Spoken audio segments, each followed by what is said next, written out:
अध्यस्तनेषु किम विधिये मातृभाषाया व्यवधानं न अपक्षीयते। मतलब मातृभाषा में क्या व्यवधान नहीं हो सकता है। इसमें से देखते हैं आंसर, द्विभाषाई विधिये, श्रवण भाषाई विधिये, स्वाभाविक विधि।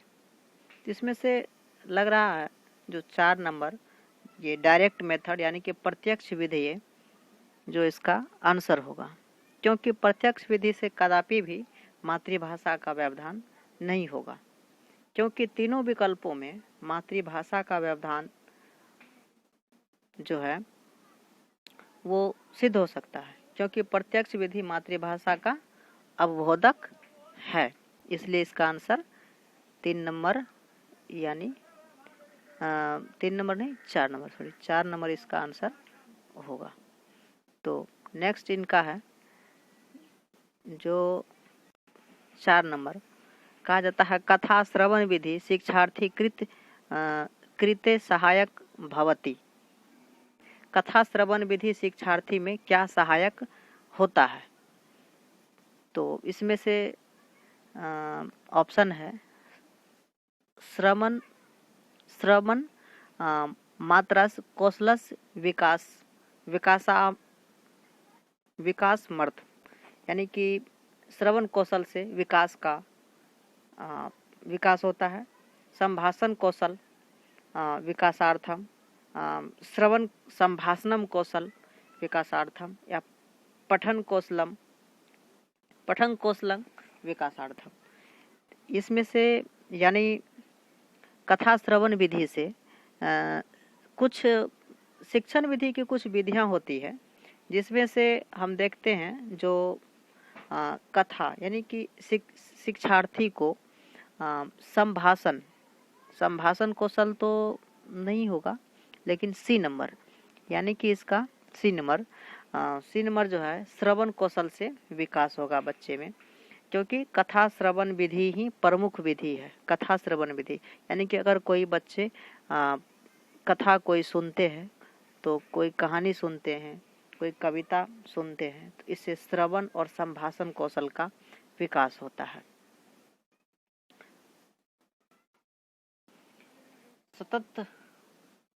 सतत समग्र मूल्यांकन षडेत्यति।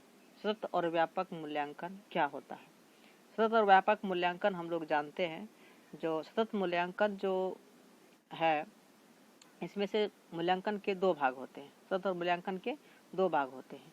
एक होते हैं सतत मूल्यांकन, एक होता है व्यापक मूल्यांकन।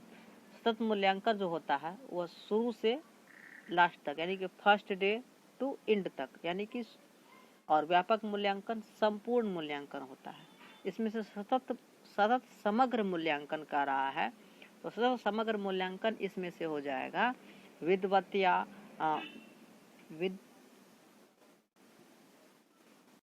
सतत मूल्यांकन से इसमें से विद्यता का हम लोग इसमें से बोध होता है।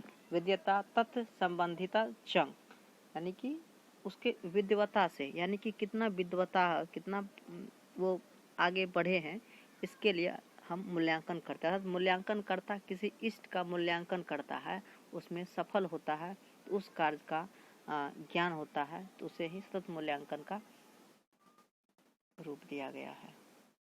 अब नेक्स्ट क्वेश्चन है, चतुर्था कक्षाया समस्या नाम बालका पठन समय एकम अपरिचितं शब्द पश्यति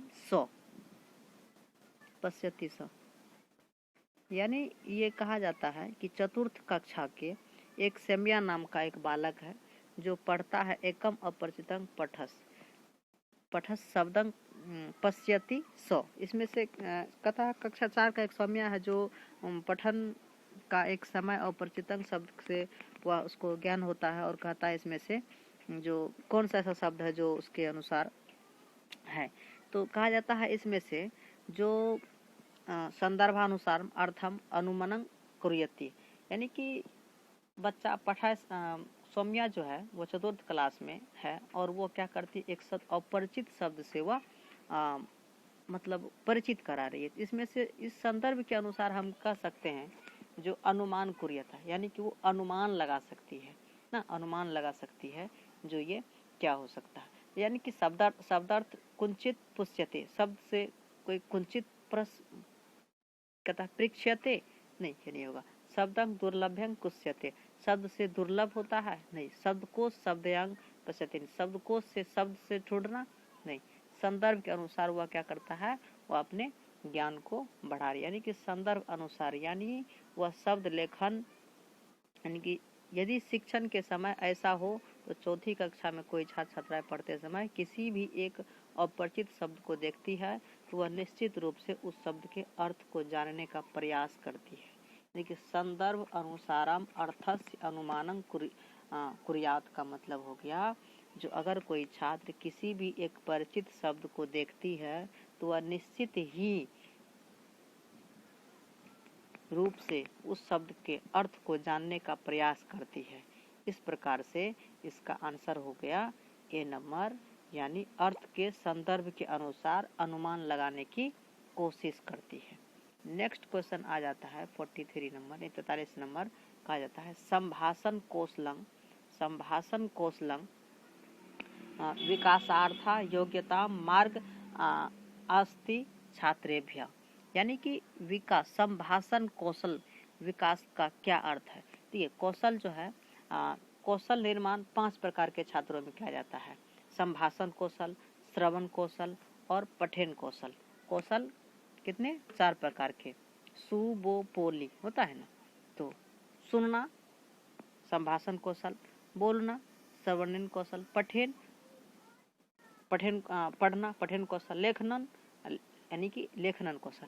इसमें से संभाषण कौशल नामक कौशल के विकास के छात्रों को भाषण की संरचना सुनिश्चित करने हेतु उनमें अवसर प्रदान किया जाता है, जिसमें बालक के वाक शक्ति को पूर्णतः विकसित किया जा सके। इस प्रकार का कौशल का यदि योग्यता विकास मार्ग देखा जाए तो वह जीवन, प्रकृति, परिस्थिति को आधार करके बालक अवसर द्वारा लेखना ही योग्यतम उत्तर होगा। तो इसका एक हम कह सकते हैं संभाषण कौशल से विकास इनका हो जाएगा। क्या आंसर बताइए कितना नंबर होगा। तो आंसर आप लोगों के सामने है, बता सकते हैं। तो इसका आंसर ए नंबर होगा, यानी कि प्राकृतिक परिस्थिति अधिकृत कथास्यु अवसर प्रदानम, यानी उनको अवसर प्रदान करता है। किस चीज के लिए,